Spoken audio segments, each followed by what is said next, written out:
Hello guys, അപ്പോൾ ഇപ്പോൾ നമ്മൾ വന്നിരിക്കുന്നത് കൂലി കാണാനാണ്.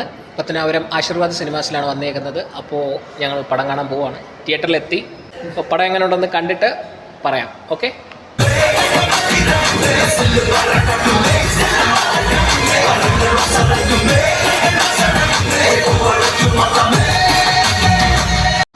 അപ്പോൾ ഗൈസ്, കൂലി കണ്ടിട്ട് ദേ വീട്ടിലോട്ട് വന്ന് കയറിയതുള്ളൂ. നല്ല മഴയായിരുന്നു, മഴ നനഞ്ഞു. അപ്പോൾ എടാ മോനെ, പറ, എന്താ നിന്റെ അഭിപ്രായം? എന്താ കൂലിയെ പറ്റി ജെന്യുവൻ ആയിട്ടുള്ള അഭിപ്രായം? എന്റെ അഭിപ്രായം എന്ന് വെച്ച് കഴിഞ്ഞാൽ പടം ഒരു പവർഫുൾ പടമാണ്.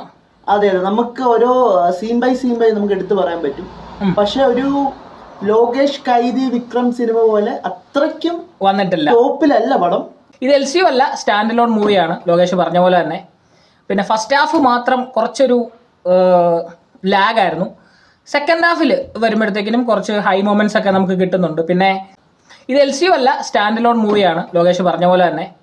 പിന്നെ ഫസ്റ്റ് ഹാഫ് മാത്രം കുറച്ചൊരു ലാഗായിരുന്നു.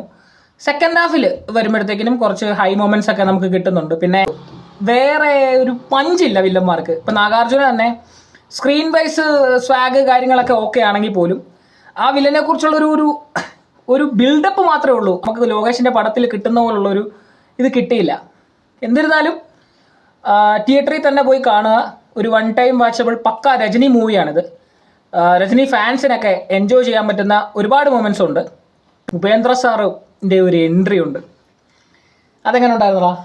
സീൻ കത്തി, അത് വേറെ ലെവലായിരുന്നു. അത് കൊള്ളേണ്ടത് സൗബിൻ മച്ചാന്റെ പെർഫോമൻസ് പൊളി എന്ന് പറഞ്ഞാൽ പൊളി.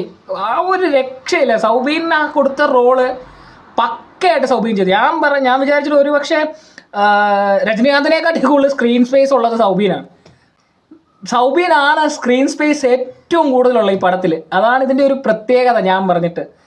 പിന്നെ ഞാൻ പറഞ്ഞല്ലോ, ഒരു വൺ ടൈം വാച്ചബിൾ മൂവിയാണ്. നമുക്ക് ലോകേഷ് കനകരാജിൻ്റെ ടച്ച് ഇല്ലാത്ത ഒരു രജനി പടം.